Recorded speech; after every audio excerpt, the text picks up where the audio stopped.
De mes 3 à 7 ans, je passais beaucoup de temps dans ma chambre à discuter avec une amie que j'appelais Debbie. Selon ma famille, je n'ai jamais précisément décrit ce à quoi elle ressemblait, mais j'avais de vraies conversations avec elle. Je ne parlais pas juste seul, je posais des questions et je réagissais à ses réponses. Ma famille est très religieuse et les murs de ma maison étaient recouverts de croix et le fait que je parle seul ne les a pas vraiment rassurés. Les choses ne se sont pas arrêtées là.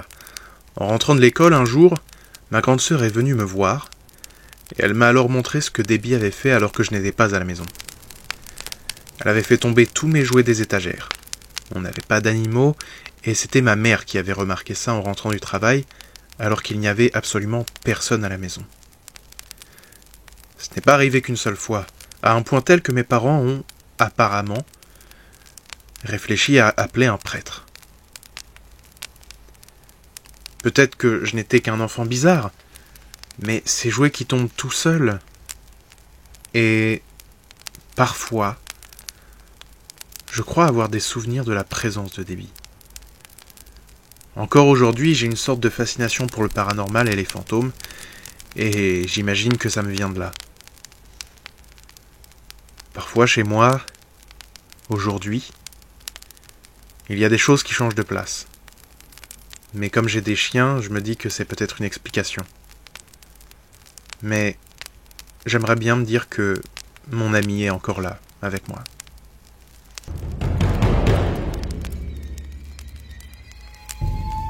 Quand j'étais enfant, j'ai vécu plein de choses dans la maison où j'ai grandi. Que ce soit entendre des bruits de pas qui montent et descendent les escaliers, voir des silhouettes, entendre des voix, des objets qui bougent, parfois sous nos yeux, et une fois même une apparition complète d'une personne. Une fois, alors que je jouais au ping-pong dans la cave avec mes amis, une caisse d'outils a glissé le long d'une étagère avant de tomber bruyamment par terre, sous les yeux de tout le monde. Un souvenir dont plusieurs de mes amis continuent de me parler encore aujourd'hui.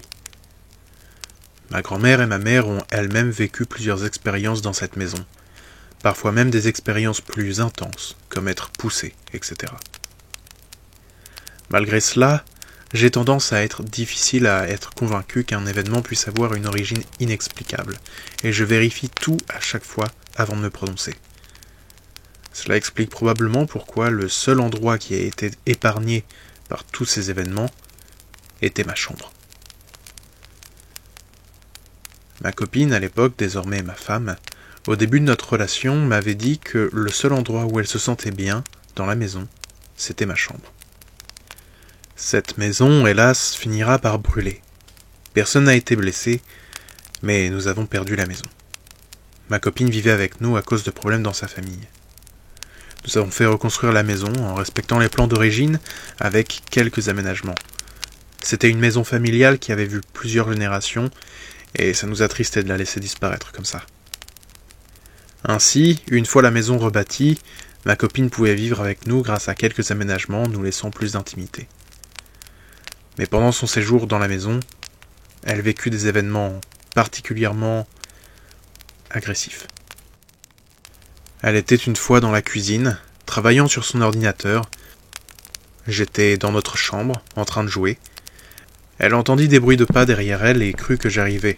Alors elle s'est retournée. Mais au lieu de me voir, elle se retrouva face à face avec une silhouette noire au visage souriant de toutes ses dents et s'approchant d'elle. Elle hurla et se précipita dans le salon. Entendant cela, je me suis moi-même précipité dans la cuisine. Je n'ai eu le temps que de voir quelque chose disparaître en se dirigeant vers le salon, faisant exploser la vitrine du meuble juste à côté. Ma copine qui était dans le salon était en état de choc juste devant le canapé, à bien 5 mètres de là où la chose avait disparu. Après ce jour, elle passa le moins de temps possible seule dans la maison, et les rares fois où c'est arrivé, elle avait la sensation que quelque chose l'observait.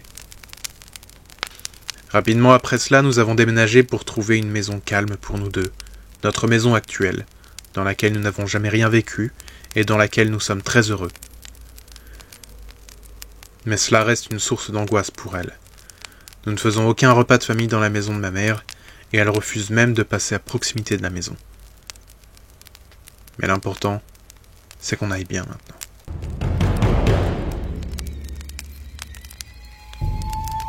Avec ma femme, nous étions sur la route. Une route sur laquelle elle avait déjà roulé seule et avait eu une étrange sensation d'être observée. Elle me l'a décrite comme une sensation vraiment forte et presque paralysante d'avoir quelqu'un, juste derrière soi, qui nous fixerait du regard. Je n'avais jamais pris cette route et je ne savais pas à quel moment cette sensation commençait. À vrai dire, j'avais les yeux fermés et j'étais dans le fond de mon siège quand j'ai commencé à avoir cette sensation désagréable. La sensation augmentait alors qu'on se rapprochait d'une petite église entourée d'un cimetière. Cela va probablement ressembler aux histoires classiques de lieux étranges, mais nous avons décidé que nous allions nous approcher de cette église. Alors nous nous sommes garés sur le parking. En sortant de la voiture, nous avons commencé à entendre des voix. La lumière dans l'église était allumée et j'étais certain d'avoir vu quelqu'un passer, alors je ne me suis pas inquiété. Les voix venaient de l'église et on les entendait depuis le parking. Nous avons fait le tour de l'église qui était fermée, toujours en entendant comme deux femmes discutant ensemble. On a rejoint la voiture et alors que nous quittions le parking, j'entendais toujours les voix, comme si elles étaient juste autour de nous, pas dans l'église. Alors que nous avancions sur la route, je commençais à être de plus en plus mal à l'aise. Nous nous éloignions de l'église toujours un peu plus. Pourtant, les voix sont toujours présentes. Puis ma compagne se tourne vers moi et me demande si j'entends quelque chose. Je lui réponds que oui. Elle me demande si j'entends des femmes. Je lui réponds que oui. Nous avons essayé de trouver des explications. Ce n'était pas la radio, on écoutait un CD. Ça ne ressemblait pas non plus à des bruits mécaniques. Rien. Alors que nous discutions de cela, revenait cette sensation d'être observé, comme si quelqu'un était à l'arrière de la voiture, à nous surveiller. C'était vraiment dérangeant. Après près de 10 minutes de route, traverser des villages et des routes de campagne, nous avons finalement réussi à nous libérer de cette sensation et des voix. Mais cela reste un événement tout à fait perturbant. Et nous faisons notre mieux pour éviter maintenant cette route. Merci d'avoir regardé cette vidéo, j'espère qu'elle vous aura plu. N'hésitez pas à vous abonner pour ne rater aucune autre de mes vidéos. Vous pouvez également me suivre sur les réseaux sociaux, Facebook, Twitter, Instagram et TikTok.